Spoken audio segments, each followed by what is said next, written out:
क्या आपने कभी सुना है एक महान राजा जिसने मृत्यु का स्वागत इस शांत भाव से किया कि खुद भगवान के परम भक्त शुकदेव जी को उसे उपदेश देने आना पड़ा। एक दिन राजा परीक्षित धनुष लेकर वन में शिकार खेलने निकले। हिरणों के पीछे भागते भागते वे थक गए और प्यास से उनका गला सूखने लगा।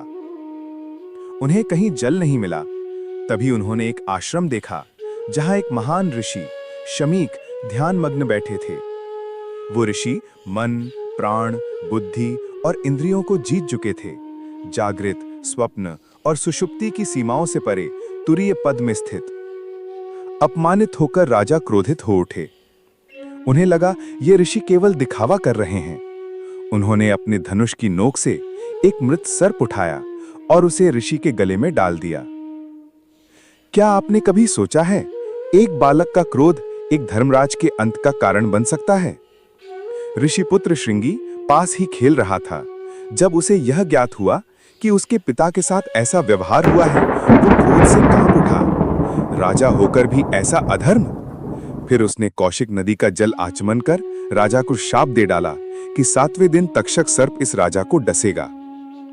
जब श्रृंगी आश्रम लौटा और पिता के गले में मरा हुआ सांप देखा, वो रोने लगा।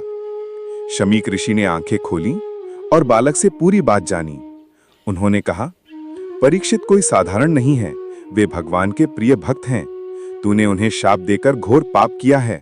राजा के बिना धर्म, वेद और समाज सब नष्ट हो जाते हैं। अब राजा के जीवन में आया वैराग्य का सूर्योदय। राजधानी लौटकर राजा को बहुत पश्चाताप हुआ। उन्होंने सोचा, मैंने ब्राह्मण का अपमान किया, अब विपत्ति निश्चित है। उन्होंने तय किया, अब मैं वैराग्य अपनाऊंगा, यही मेरे पापों का प्रायश्चित होगा। उन्होंने पुत्र जन्मेजय को राज्य सौंपा और गंगा तट पर आमरण अनशन पर बैठ गए। जब धर्म संकट में हो तो ऋषि, देवता और ब्रह्मज्ञानी स्वयं मार्ग दिखाने आते हैं। देवताओं ने पुष्प वर्षा की, नगाड़े बजे, आकाश गूंज उठा। अत्रि, वशिष्ठ, च्यवन, पराशर, व्यास और स्वयं नारद जैसे महर्षि वहां पहुंचे। राजा ने सबका सम्मान किया और पूछा, हे ऋषिगण, मृत्यु के निकट मनुष्य को क्या करना चाहिए? तभी वहां प्रकट हुए श्री शुकदेव जी महाराज, ब्रह्मज्ञानी, तपस्वी, त्यागी, केवल 16 वर्ष के।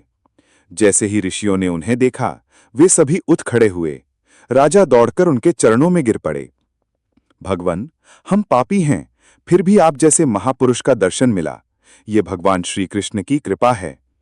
शुकदेव जी मुस्कुराए और अगले 7 दिनों तक राजा को भागवत सुनाई।